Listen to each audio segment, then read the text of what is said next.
నమస్కారం. Welcome to I dream. ధర్మ మార్గం విత్ విజిత కార్యక్రమానికి స్వాగతం. ప్రస్తుతం మనతో పాటు ఉన్నారు సంత్ సదానందగిరి బాబాజీ. మనందరం కూడా అంటే 109 సంవత్సరాల బాబాజీ అని చెప్పి అనుకుంటూ ఉంటాం, పిలుచుకుంటూ ఉంటాం. మరి బాబాజీ ఇప్పుడు నా ముందున్నారు. బాబాజీ ముందే నేనున్నాను. మరి బాబాజీతో మాట్లాడి మరిన్ని విషయాలు తెలుసుకునే ప్రయత్నం చేద్దాం. నమస్కారం బాబాజీ. జై గురుదేవ్. బాబాజీ పెద్దవాళ్ళు చెప్తూ ఉంటారు. ఎంత ఎక్కువ మాట్లాడితే అంత ఎనర్జీ తగ్గిపోతుంది. ఆయుష్ తొందరగా తీరిపోతుంది అని చెప్పి. నిజంగా దీంట్లో అంత అర్థం ఉందా? లేదంటే అసలు అంటే పెద్దవాళ్ళు ఏదైనా చెప్తున్నారంటే దాని వెనకాల ఏదో ఒక రీజన్ ఉంటుంది. ఖచ్చితంగా ఈ విషయాన్ని ఎందుకు చెప్పుంటారంటారు? ఇప్పుడు ఇదొక వాహనము. దీన్ని నడిపే బ్యాటరీ వెనకాల ఒకటి ఉంది అంటే, ఒక శక్తితో మనం నడుస్తున్నాం, తిరుగుతున్నాం, తింటున్నాం. హ్మ్. ఆ శక్తి వచ్చేదానికి ఆహారం తింటున్నాం. హ్మ్. ఆహారం శక్తిగా మారి మనకు పనులు చేస్తాం. ఆ! దానికో లిమిటేషన్ ఉంది కదా! ఉంది. పొట్ట నిండా మీరు తిన్నప్పటికిని 12 గంటల్లో మళ్ళా అరిగిపోతే అదెట్లా మళ్ళీ రెండోసారి రిపీట్‌గా వేయమని అడుగుతా ఉందో, హ్మ్. ఈ మాట్లాడుతున్నటువంటిదో చేస్తున్న క్రియల మూలంగానో మనలో నుంచి ఎనర్జీ బయటికి పోతుంది. ఇంగ్లీష్ వాడు దాన్ని క్యాలరీస్ పవర్ అనే దాంట్లో కొలిచాడు. హ్మ్. ఏ ఆహారం తింటే ఎన్ని క్యాలరీస్ వస్తుంది, నువ్వు ఎంత పని చేసేవాడు ఎన్ని క్యాలరీల ఆహారం తినాలా అనేది వాడు లెక్కలు కట్టాడు. ఆ! మన పూర్వీకులు దాన్నే శుద్ధమైనటువంటి నేతి అన్నంతో భోజనం చెయ్యి, పొద్దున్నే సద్దన్నం భోజనం చెయ్యి, ఆరోగ్యానికి ఆరోగ్యము, కడుపులో ఎక్కువసేపు ఉండి హ్మ్. నీ పనులన్నీ నువ్వు నిర్వర్తించుకునేవాళ్ళు. ఆ కాలంలో వాళ్ళందరూ వృత్తి విద్యలలో ఉండేవాళ్ళు. హ్మ్. వ్యవసాయ పరులు వ్యవసాయం చేసుకునేవాళ్ళు. ఆ! అక్కడ కష్టపడాలి. ఆ కష్టపడినప్పుడు ఎనర్జీ సప్లై అవుతాది. అవును. దానికి తోడు ఇప్పుడు ఇంక మాటలు, హావభావాలు చేస్తున్నప్పుడు కూడా ఎనర్జీ వేస్ట్ అవుతుంది. హ్మ్. అదే మంచి నృత్యం లాంటిది చేస్తున్నప్పుడు ఎనర్జీ ఒక విధంగా డెవలప్ అవుతుంది. ఆ హుహు. నాట్య భంగిమలు చేస్తూ ఉన్నప్పుడు ఈ బ్లడ్ సర్క్యులేషన్‌లో ఉన్నటువంటి మూవ్‌మెంట్స్‌లు మారతాయి. ఆ ఆహా! పోస్చర్స్ పెడతారు కదా! అవును. తాతై, తకతై అని. ఆ! ఆ! ఆ పోస్చర్స్ పెట్టినప్పుడు ఈ బ్లడ్ సర్క్యులేషన్‌లో మూవ్‌మెంట్‌లు బ్రహ్మాండంగా వచ్చి వాడికి ఇంకా యాక్టివ్‌నెస్ వస్తుంది. ఎనర్జీ పెరుగుతుంది. హుహుహు. కానీ వృధా మాటలు మాట్లాడుతున్నప్పుడు కూడా ఎనర్జీ వేస్ట్ అవుతుంది. హ్మ్. అందుకే మన పూర్వీకులు ఎక్కువ మాట్లాడొద్దు అనేవాడు. హ్మ్. ఎక్కువగా మా గురువుగారు ఒక మాట చెప్పేవారు. "దిన్‌కే బాతే కామ్ ఖరాబ్, రాత్‌కే బాతే నీంద్ ఖరాబ్" అనేవాడు. ఆ! అంటే పగలు మాటలు పని చెడు, రాత్రి మాటలు నిద్ర చెడు. ఎవరో ఇద్దరు ఒకాయన పని మీద పోతన్నాడు. ఇంకొక ఆయన ఎవడో కనపడ్డాడు. కూర్చోరా 4 నిమిషాలు మాట్లాడతామంటాడు. 4 నిమిషాలు గంట అయితుంది. హ్మ్. ఈ గంటలో అవతల వాడి పని పాడైపోయింది. అవును. అనవసరమైన మాటల మూలంగా. హ్మ్. మాట్లాడితే దైవ సంబంధమైన విషయాలు, అవసరమైన విషయాలు 1, 2 నిమిషాలు హ్మ్. క్లుప్తంగా మాట్లాడడం నేర్చుకోవాలి. సాగదీసి మాట్లాడుకోవడం తగ్గించుకోవాలి. షార్ట్ అండ్ స్వీట్‌గా. బస్ జిतना हो सका जो ज़रूरत है उतना ही बात करें. ఎంత అవసరమో అంతే మాట్లాడుకోవాలి. హ్మ్. అట్లాగనే రాత్రిళ్ళు మాట్లాడుతూ గంటలు గడుపుతాం. హ్మ్. ఒకడికి చెవిటు నిద్ర పాడైతుంది తప్ప రెండో ప్రయోజనం లేదు. ఆ! సో, అది ఉపయోగకరమైన మాటలు, హ్మ్. ఒకనికి బోధ చేసే మాటలు, లేదా ఒక విషయం తెలుసుకునే మాటలు, దీంట్లో అర్థం ఉంది. అవును. అక్కడ ఎనర్జీ వేస్ట్ కాదు. కొత్త నాలెడ్జ్ మీ బుర్రలోకి ఎక్కుతా ఉంది. అవును. ఒక తెలియని విషయాన్ని మీరు తెలుసుకుంటున్నారు. ఆయన చెప్తున్నాడు. మీరు అడుగుతున్నారు. మీరు అడుగుతున్నప్పుడు మాటలే. ఆయన చెప్తున్నప్పుడు మాటలే. ఈవెన్ దో అక్కడ ఎనర్జీ వేస్ట్ అయితున్నా గానీ, ఇంకో విధంగా ఎనర్జీ లెవెల్స్ పెరుగుతా ఉన్నాయి. హ్మ్. హ్మ్. అంటే మీకు ఒక తెలియని జ్ఞానం అక్కడ వస్తా ఉంది. వస్తోంది. మీ ఎనర్జీ మీరు మాట్లాడి అడిగారు. ఆ అవును. మాటల మూలంగా ఎనర్జీ తగ్గింది. మీరు చెప్పారు. హ్మ్. నేను అడిగాను. మీరు చెప్పారు. హ్మ్. మీరు చెప్తున్నప్పుడు ఆ మాటలు నాకు అండర్‌స్టాండ్ అయినప్పుడు నాలో ఒక కొత్త ఉత్సాహము, కొత్త శక్తి వస్తుంది. హ్మ్. ఓహో! ఇది ఇట్లా చేయాల్సింది ఇట్లా చేయవచ్చా? ఆ! నేను ఇంతకుముందు ఇట్లా చేస్తా ఉంటిని. హ్మ్. ఈ టాపిక్ అంతా అక్కడొచ్చేస్తుంది. హ్మ్. సో, అది సేవింగ్ అయితుంది. హుహుహు. వీలైనంత వరకు ఏది కూడా తక్కువగానే అతి సర్వత్రా వర్జయేత్ అని మన పూర్వీకులు గొప్ప మాట చెప్పారు. ఏది కూడా అతి చేయకూడదు. లిమిట్ దాటకూడదు. హ్మ్. మనం ఎంతలో ఉండాలనో అంతలోనే, ఎంత చేయాలనో అంతలోనే. ఆ! మాటలు అంతే, పనులు అంతే. అన్ని పనులు నెత్తికేసుకొని కాలేదు అని చెప్పి లబ్బదిబ్బమనే కంటే హ్మ్. ఒక్క పనిని ప్లాన్ ప్రకారం తీసుకొని దాని ప్రకారమే చేసుకుంటూ పోతే ఆ పని సక్సెస్ ఖచ్చితంగా అవుతుంది. హ్మ్. దీంట్లో కొంచెం దూరం పరిగెత్తి, దాంట్లో కొంచెం దూరం పరిగెత్తే 2 కావు. అవును. సో, మాటలు పనికిమాలిన మాటలు, పనికొచ్చే మాటలు ఏదో మనకు విజ్ఞత దేవుడు ఇచ్చాడు. ఆ! ఏవి ఎంత మాట్లాడాలో అంతవరకే మాట్లాడాలి. అవసరానికి మించి మాట్లాడకూడదు. హ్మ్. అవసరానికి మించి మాట్లాడినప్పుడు తెలియకుండా ఆ డిస్కషను వేరే విధంగా మారిపోవచ్చు. క్లాష్ కావచ్చు. మాటలు పెరిగిపోతాయి. వాడు అట్లన్నాడు, వీడు ఇట్లన్నాడు, నువ్వెందుకు వాడినన్నావు, నేనెందుకు వీడినన్నాను. ఇంకా అది పెరుగుతానే పోతది సుత్తి. హ్మ్. అది నెవర్ ఎండింగ్ స్టోరీ పోతది. అవును. సో, ఎంతెంత మాట్లాడాలో అంత. ఏమయ్యా బాగున్నావు? బాగున్నా అయిపోయింది. హ్మ్. మీ భార్య బిడ్డలు బాగున్నారా? మీ కొడుకు బాగున్నాడా? మీ మనవడు బాగున్నాడా? నీకు ఏమొచ్చింది? నువ్వు అడిగి నీకేమొచ్చింది? ఆ! దాని మీద ఏమైనా బెనిఫిట్ ఉందా? అనవసరమైన మాటలు. అవి మాట్లాడకూడదు అని మా గురువుగారు చెప్పేవారు. హ్మ్. అంటే ఏ సందర్భంలో ఎంత మాట్లాడితే కరెక్టో అంతే మాట్లాడాలి అంతే. ఇప్పుడు నేను ఇంకొక మాట గూడా అదే అడిగాను బాబాజీ. పాతకాలంలో గురువుల దగ్గరికి గూడా శిష్యులు పోయి, హ్మ్. "అయ్యా నాకీ అనుమానం ఉంది. నాకు ఈ అనుమానం తీర్చగలిగే శక్తి మీకుంది. ఈ అనుమానాన్ని నేను తీర్చుకోగలిగిన శక్తి నాకుందని మీరు భావించి చెప్తే చెప్పండి" అనేవాడంతే.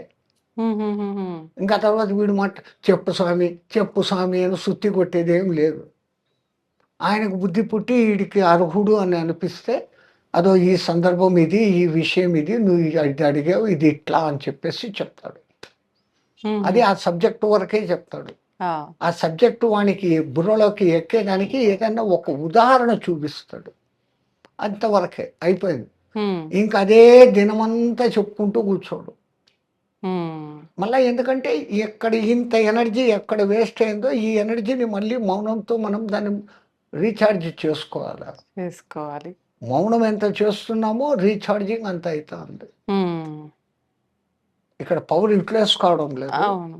అక్కడ మౌనంలో మంచి ధ్యానము, శ్వాస మీద ధ్యాసో, లేదు ఒక మంత్ర స్మరణో, ఒక క్రియో, కుండలిని క్రియో, హఠయోగ క్రియో, కేసరి ముద్రో ఏదో ఒకటి పెడతాండం. హ్మ్. హ్మ్. సో, ఛార్జింగ్ అయితామనమాట. అవును. ఇక్కడ మాట్లాడుతా ఉంటే ఛార్జింగ్ పోతానే వస్తది. పోతుంది. అంటే సాధకులు, యోగులు అయితే మీరన్నట్టు ధ్యానమో ఏదో ఒకటి చేసుకొని మళ్ళీ రీచార్జ్ అవుతారు. కానీ సామాన్యులు ఇవన్నీ ఏమి చాలా తక్కువగా ఏమి చేస్తారు. చేయకున్నా గానీ కేవలం మౌనంగా ఉండిపోవడం. ఎంతసేపు ఉంటే ఉత్తమం అంటారు బాబాజీ ప్రతిరోజు అలా సైలెంట్‌గా ఎవరితో మాట్లాడకుండా? దాన్ని టైమ్ లిమిటేషన్ లేదమ్మా. హ్మ్. అదే ఇప్పుడు నేను చెప్పానే అవసరమైనప్పుడు మాట్లాడటం. మాట్లాడటం. మిగతా అప్పుడు మీ వర్క్ ఉంటుంది. హ్మ్. ఇప్పుడు హ్మ్. ఒకడు కంప్యూటర్ దగ్గర పని చేస్తున్నాడు. దేర్ ఈస్ అవును. No need for him to talk with computer. కంప్యూటర్‌తో మాట్లాడాల్సిన పని వాడికి లేదు. లేదు. ఆ కళ్ళతో చూస్తుంటాడు, టైప్ కొట్టుకుంటాడు, మ్యాటర్ అయిపోయింది. హ్మ్. వాడంత అదృష్టవంతుడు ఇంకోడు లేడు. వాడు ఎక్కువ మాట్లాడడు. సైలెంట్‌గా పని చేసుకొని వస్తాడు. హ్మ్. సేవ్డ్. ఇప్పుడు పైకి మాట్లాడకపోయినా లోపల ఆలోచనలు రన్ అవుతూనే ఉంటాయి. మరి దానివల్ల అందుకే శక్తి బాహ్య మౌనం కంటే మనోమౌనం ఇంకా గొప్పది అని మన పెద్దవాళ్ళు చెప్పింది. హ్మ్. ఎట్లయితే ఈ బాహ్య మాటలతో ఎనర్జీ, క్యాలరీసు అనేది ఎట్లా పోతాందో, హ్మ్. మనో ఆలోచనలతో లోపల ఉన్నటువంటి బ్రెయిన్‌కు స్ట్రెయిన్ అయితుంది. ఆ స్ట్రెయిన్ తగ్గించుకోవాలంటే ఆలోచనలను చాలా వరకు తగ్గించుకోవడం. హుహుహు.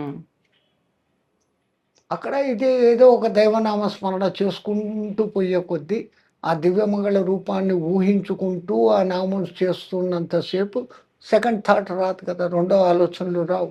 అవును. ఫినిష్ అంతే బాబు. హ్మ్. బాబాజీ దేవాలయాల గురించి చరిత్రలు విన్నప్పుడు శాస్త్రానికి కూడా అందని రహస్యాలు కూడా కొన్ని కొన్ని దేవాలయాలకు ఉన్నాయేమో అనిపిస్తూ ఉంటుంది. మీరు ఎన్నెన్నో క్షేత్ర దర్శనాలు, ఆలయ దర్శనాలు చేసుకున్నారు ఇప్పటి వరకు. అలా మీ దృష్టిలోకొచ్చిన ఆలయ రహస్యాలు ఏమైనా ఉన్నాయా? రాళ్ళను కొడితే ఏమొస్తుంది? శబ్ టంగుమని శబ్దం శబ్దం. వస్తుంది. హ్మ్. సంగీతాలు వినిపించే స్తంభాలు ఉన్నటువంటి గుడి ఒకటుంది. హంపి. విరూపాక్షాలయము, దానికి ఆ పరిసర ప్రాంతాలలో ఒకటి రంగమంటప మందిరము అని చెప్పేసి ఒకటుంటుంది. హ్మ్. అక్కడ స్తంభాలుంటాయి. ఆ స్తంభాలను వాయిస్తే సరిగమ పదనిస అంటాయి. శ్రీకృష్ణదేవరాయలు రాజ్యంలో ఉన్నప్పుడు అక్కడ నిత్యము సంగీత గోష్ఠులు, నాట్య గోష్ఠులు జరిగేటివి. ఆ సంగీత రసాస్వాదన అంతా ఆ స్తంభాలు గ్రహించి దానికి ఆ శక్తి వచ్చింది అని అంటారు. ఒక సైంటిస్ట్ ఒకదాన్ని కోసి పర్మిషన్ అడిగి తీసుకొని పోయాడు.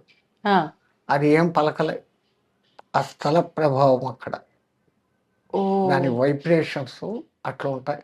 స్తంభం మహత్యం అందుకే కాదు. గుళ్ళలో కూర్చొని భజనలు, గుళ్ళలో కూర్చొని పూజలు చేయమని చెప్తారు. ఎందుకంటే మీరు చేస్తున్న పూజలు అక్కడ ఉంటున్న వాళ్ళే వినడం కాకుండా ఈ బండలు, ఈ గోడలు, ఈ కింద ఉన్న స్లాబ్, పైన ఉన్న స్లాబ్ అన్నీ వింటుంటాయి.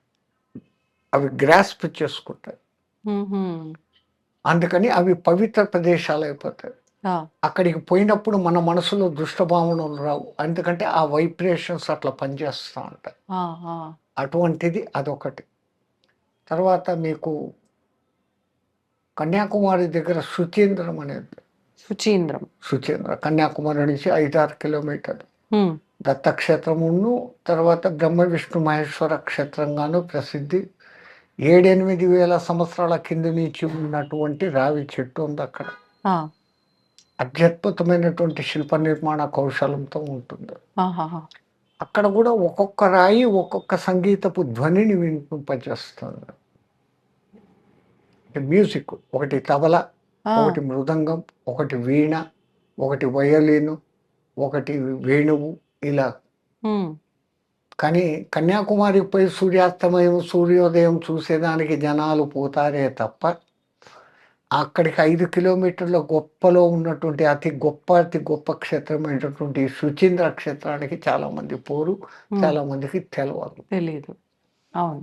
అట్లాగని ఇప్పుడు ఎంతో జగత్ ప్రసిద్ధి అని చెప్పబడే సూర్య కోణార్క దేవాలయం, ఆ దేవాలయము దాన్ని పైన ఉన్న శిఖరాన్ని తొలగించేసేదానికి కారణము ఈ పడవలు పోతూ ఉంటే అక్కడ పెట్టినటువంటి ఆ మ్యాగ్నెట్ వాళ్ళ దిక్సూచీలను దెబ్బ కొట్టేది. వాళ్ళ ఆ దిక్సూచి మార్గం తెలియకుండా బండలు గుద్దేసుకొని పడవలు పడిపోయేటివి. ఈ కారణం చేత వాళ్ళు దాన్ని డిస్మాంటిల్ చేసినారు. మనోళ్ళ టెక్నాలజీ, వాళ్ళు కింద ఒక మ్యాగ్నెట్ పెట్టారు, పైన ఒక మ్యాగ్నెట్ పెట్టారు. రాతి ఇనుప ఖనిజంతో చేయబడినటువంటి సూర్యనారాయణుడిని అక్కడ నిలబెట్టారు. ఆయన గాలిలో ఉండేవాడు, భూమికి ఎక్కడా టచ్ లేదు, పైకి పోదు. ఆ పైన ఉన్నటువంటి అమలకము అంటాం కదా, పెద్ద ఉసిరికాయ టైప్తో పెడతారు, అది దాన్ని అమలక శిఖరం అంటారు. ఆ పైన అమలక శిఖరము, కింద ఉన్నది మ్యాగ్నెట్స్. ఎంత శక్తివంతమైన మ్యాగ్నెట్లు, వాళ్ళు ఎక్కడి నుంచి ఎట్లా కనిపెట్టి అక్కడ ఆ షేప్ చెక్కి తీసుకొని వచ్చి అక్కడ పెట్టారు. ఆ రెండింటి మధ్య ఈ తో తయారు చేసిన సూర్యనారాయణ విగ్రహం పెట్టినప్పుడు అది గాల్లో అక్కడనే నిలబడి ఉండేది. ఎప్పుడైతే ఆ పైది కొట్టేస్తున్నారో అది పడిపోయింది, ధ్వంసం చేశారు కొంతమంది దుర్మార్గులు ఒక కాలంలో, వాళ్ళ మత పద్ధతులను ప్రకారం పెట్టుకొని. అట్లాంటివి ఉంటాయి. ఆ తర్వాత మీకు లైదా గుహలు అనేసి ఒకటి ఉన్నాయి కృష్ణానది పరివాహక ప్రాంతంలో. అది ఏ ఊరు అనేది నాకు ఖచ్చితంగా, లైదా గుహలు అని మీరు కొడితే మీకు తెలుస్తుంది ఇంటర్నెట్లో. ఒకప్పుడు కృష్ణమ్మ ఆ లోపల ప్రవహించేది, గుహలోంచి లోపల కొండల్లో నుంచి. తర్వాత దిశ మార్చుకొని ఆ తల్లి కాస్త దూరంకి వెళ్ళిపోయింది, ఒక 1/2 కిలోమీటర్ దూరంలో ఉంది కృష్ణ. ఇప్పుడు అక్కడ గుహలు ఉన్నాయి. ఆ గుహలు పోయేటప్పుడేమో మనిషి నడుచుకుంటూ వెళ్ళొచ్చు, విశాలంగానే ఉంటుంది. దాని లోపల అక్కడక్కడ గుహలు ఉన్నాయి, మనుషులు తపస్సు చేసుకునే, ఋషులు మునులు వాళ్ళు తపస్సులు చేసుకునే. అవి ఇంకా దాటుకొని లోనికి వెళితే శివాలయం ఒకటి ఉంటుంది, చిన్న శివ విగ్రహం, దానికి పూజాభిషేకాలు జరుగుతాయి. బయటికి వెళ్ళే దారి మట్టుకు ముందు వంగుతూ పోవాలి, తర్వాత దేకుతూ పాకుతూ బయటికి పోవాలి. వర్షాకాలం వచ్చిందంటే ఆ పొయ్యే దారిలోకి పోలేము, నీళ్లతో నిండిపోయి ఉంటుంది. ఈత వచ్చిన వాళ్ళు వెళ్ళిపోతారు, ఈత రాని వాడు ఈ వచ్చిన మార్గంలోనే వెనక్కుపోతాడు. ఎంత విచిత్రం, అక్కడికే నీళ్లు ఆడనే ఉంటాయి. ఆ నీళ్లు మళ్ళీ ఇట్లా ఇంక ఈ పక్కకు వచ్చి రివర్స్ కొట్టవు, ప్రకృతి విచిత్రము, పరమాత్మ విచిత్రం అంటే అక్కడ అట్లా ఉంటుంది. ఒక్క మార్గం దగ్గర మాత్రమే కాన్స్టెంట్‌గా అట్లా ఉంటుంది. ఉండిపోతాయి. హ్మ్. ఈ హుహుహు. భైరవ కోన, పెంచల కోన ఇవన్నీ ఉన్నాయి కదా! హ్మ్. హ్మ్. ఇవన్నీ అక్కడక్కడ లోపల ఎక్కడో మనకు తెలియని చోట్ల గుహలుంటాయి. హ్మ్. ఈ మహాత్ములంతా అక్కడ కూర్చొని తపాలు, జపాలు చేసుకునేవాళ్ళు. ఆ! అరుణాచలం కొండ, ఆ జ్యోతిని పెట్టే చోటు ఒకటి. ఈయన చూసిన స్కంద గుహలు, గోపురాలు ఇవన్నీ ఉన్నాయి కదా! అవును. ప్రతి ఒక్కటి విశేష శక్తివంతమైనటువంటి క్షేత్రాలే. హ్మ్. అక్కడ వైబ్రేషన్స్ అత్యంత అద్భుతంగా ఉంటాయి. ఆ! కొన్ని కొన్ని క్షేత్రాల్లో అంటే ముందుగా స్వయంభుగా వెలిసిన స్వామి విగ్రహాలు కాకుండా వీళ్ళు అనువుగా ఉండడం కోసం కొన్ని మార్చేయటము, కొన్ని ప్రతిష్ఠించటము ఆ ప్రదేశంలో ఇలా కూడా మార్చటము ఉండదు. హ్మ్. వీళ్ళు ప్రతిష్ఠ చేస్తారు. హ్మ్. హ్మ్. నిష్టగా కొన్ని రకాల మంత్రోచ్చారణలు చేసి, హ్మ్. అక్కడ స్థల శుద్ధి, ఆ ముహూర్త శుద్ధి వీటన్నిటిని చూసుకొని, ఏ దేవీ దేవతకు ఎక్కడ ఏ హోమాలు, శాంతులు చేయాలనో చేసి, ప్రాణప్రతిష్ఠాపూర్వకంగా అక్కడ నవరత్నాలు, నవధాన్యాలు లాంటివి వేసి, హ్మ్. దాని మీద విగ్రహ ప్రతిష్ఠ చేస్తారు. ఓహ్! ఆ చేసినప్పుడు విశ్వశక్తిని గ్రహించే శక్తి దానికొస్తుంది. ఆహా! ఎట్లొస్తుందంటే, గర్భగుడి పైన ఒక గోపురం ఉంటుంది. దానిపైన ఒక కలశం ఉంటుంది. ఆ! కలశం ఉండొచ్చు, లేదా విష్ణు చిహ్నం ఉండొచ్చు, త్రిశూలం ఉండొచ్చు. ఏదో ఒకటి ఒక ఉంటుంది. లోహంతో ఉంటుంది. ఈ యూనివర్సల్ పవర్ ఆ లోహం ద్వారా గ్రహించుకొని ఆ విగ్రహం లోపలికొచ్చేస్తుంది. హ్మ్. విగ్రహం నుంచి భూమాత గ్రహించకుండా అది అక్కడనే రిస్ట్రెయిన్ అయిపోతుంది. ఎందుకంటే ఈ నవరత్నాలు వగైరా పెట్టాం కాబట్టి. అవును. అవును. తర్వాత ఆ విగ్రహానికి మనం పెట్టే నమస్కారాలు, హ్మ్. దానికి చేసే పూజలు, అది శక్తివంతం అయ్యి నిండిపోయి, హ్మ్. ఆ వైబ్రేషన్స్‌ను అన్ని పక్కలకు సమానంగా వదిలేస్తుంది. ఓహ్! అందుకే మన పూర్వీకులు ఒక మాట అంటారు. గుడికి పోయి నువ్వు దక్షిణ ఇయ్యకపోయినా గానీ, హ్మ్. దేవునికి ఇంకో ఇష్టమైన దక్షిణ ఇచ్చిరా అంటారు. అదేంటి బాబాజీ? దక్షిణ కాని దక్షిణ ప్రదక్షిణ. ఓహ్!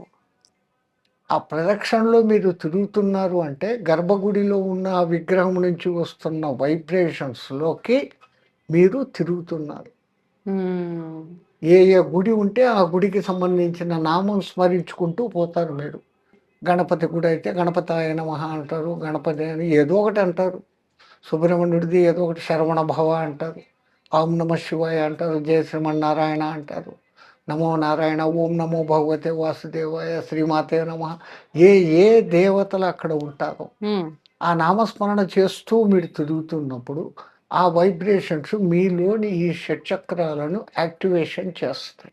ఇప్పుడు దేవతను బట్టి ప్రదక్షిణ సంఖ్య ఉంటుందా? లేదంటే ఏ దేవతకైనా ప్రదక్షిణలు ఇన్నే అని ఏమైనా ఉంటుందా? సాధారణంగా చేయాల్సింది నాకు తెలిసి 3 సార్లు చేస్తే చాలు. ఆ!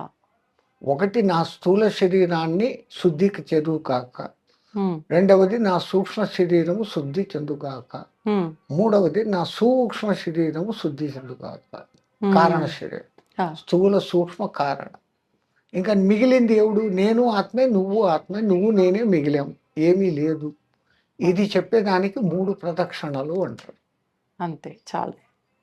కోరికను బట్టి ప్రదక్షిణల సంఖ్యలు గూడా పెంచి చేస్తూ అది ఉంటారు. ఈ కాలంలో 108, 1008 మన ఇష్టానికి తిరిగి కాళ్ళు నొప్పులు తెచ్చుకోవడమే. అంటే ఈ కాలంలో అంటే అసలు శాస్త్ర ప్రకారంగా లేదు. 3 సార్లు. అంతే చాలు. ఈ నంబరింగులు మన ఇష్టాని కోసం. అంటే హ్మ్. మంకు పట్టి పిల్లోడు స సంకలో పెట్టుకొని ఎక్కడో షాపుకు తీసుకెళ్ళాం. అవును. అమ్మ అది కొని, అమ్మ అది కొని అంటుంటాడు. వాని పొతుకు తట్టుకోలేక కొంటాండామా? అట్లా నా కోరిక తీర్చు, నా కోరిక తీర్చు అని ఊరికే తిరుగుతుంటే వానికే తిక్క తిరిగి పోరా బాబు నీ కోరిక తీరుస్తాను అంటాడేమో. హ్మ్. అంతే తప్ప 3 సార్లకు అర్థం మన పెద్దవాళ్ళు ఏది పెట్టినా ఇదే. ఈ అర్థంతో మనం తిరగాలి. ఆ! ఆ తిరిగే 3 సార్లు గూడా 3 సార్లు తిరగమన్నాను బరబర తిరిగేసి పక్కనోడిని తోసేసి, అవును. భూమి భారమైపోయేటట్టు ధనమని నడుచుకుంటూ కాదు. ఆ! అడుగుల్లో అడుగేసుకుంటూ ప్రశాంతంగా ఆ నామాన్ని మాత్రమే జపిస్తూ తిరగడం ప్రదక్షిణ. హ్మ్. అందుకే దేవుడికి ఇచ్చే ప్రబలమైన దక్షిణ ప్రదక్షిణ. అంత అర్థం పెట్టారు వాళ్ళు. అవును. ఊరికే పెట్టలేదు. మరి ఆత్మ ప్రదక్షిణ అంటారు కదా బాబాజీ, ఈ ప్రదక్షిణకి ఆ ప్రదక్షిణకి ఏంటి గిరి వ్యత్యాసం? ప్రదక్షిణ ఒకటి ఉంది, ఆత్మ ప్రదక్షిణ ఒకటి ఉంది. ఆ, గిరి ప్రదక్షిణ చేయడం అంటే ఆ దివ్యమంగళ క్షేత్రాన్ని వహిస్తున్న ఆ కొండ చుట్టూ ఇదే వైబ్రేషన్స్. ఉమ్, ఉమ్, ఆత్మ నమస్కారాన్ని ప్రదక్షిణయామి అంటే అది అక్కడ నిలబడి ఉమ్, తన చుట్టూ తాను 3 సార్లు తిరుగుతూ తనలో ఉన్న ఒక్కొక్క దాన్ని వదిలేయడం. సత్వతమో రజో గుణాలను మూడింటిని వదిలి ఉమ్, శుద్ధ సత్వంగా నేను అయితే గాని నువ్వు శుద్ధసత్వమైన నీలో నేను కలవలేను ఉమ్, అనే దానికోసము ఆ భావన. ఓకే, అక్కడ ఇప్పుడు అవన్నీ ఎవరు చేయడం లేదు. చేయటం. తిరగమంటే 3 సార్లు తిరిగేస్తా ఉన్నారు. అంతే. ఎందుకు తిరగాల? తిరిగేటప్పుడు 3 సార్లు ఏమనుకోవాలి? ఉమ్, నాలోని రజోగుణం మొత్తం పోగాక, తమో గుణం పోగాక, సత్వగుణం కూడా పోగాక. ఉమ్, ఏమీ లేకుండా నేను ఉన్నప్పుడు హారతి కర్పంలాగా ఏమీ లేని స్థితి నేను పొందితే అది శుద్ధ సత్వ స్థితికి పోతాము అని. ఉమ్, ఉమ్, ఉమ్. అంటే ఇవన్నీ చెప్పుకుంటూనే ప్రదక్షిణ చెయ్యాలి, వీటితో పాటు నామం, అలా అయితేనే ఫలితం ఉంటుంది. తిరిగేటప్పుడు నామము, ఆత్మ ప్రదక్షిణ చేసేటప్పుడు నాలో ఈ ఇవి త్రిగుణాలు పోగాక ఆహా. అన్న భావనతో, లేదు నాలో ఉన్న ఈ 3 స్థితులు ఉమ్, స్థూల సూక్ష్మ కారణ శరీరాలు 3 నాలోంచి తొలగితే నేను మిగిలిన ఆత్మస్వరూపుడిగా ఉండేదనుగాక. ఉమ్, అరటిపండు తోలు ఒలిచాం, ఆ పండు తిన్నాం. ఈ తోలు ఒలిచినట్లు ఆ మూడింటిని వదలడం. మన మీద 3 పొరలు ఉన్నాయి. తురీయం అన్నటువంటి ఆత్మస్థితికి పైన 3 పొరలు ఉన్నాయి. స్థూలము, సూక్ష్మము, కారణము. అవును. అదే జాగృత్తు, నిద్ర, సుషుప్తి, తురీయం అంట. ఓహో. 4th స్టేజ్ అది. ఆ స్టేజ్కి వెళ్ళడం కోసమే ఈ 3 కూడా క్లీన్ చేసుకుంటూ వెళ్ళడం ఒక రకంగా. ధన్యవాదాలు బాబాజీ. జయ గురుదేవ్.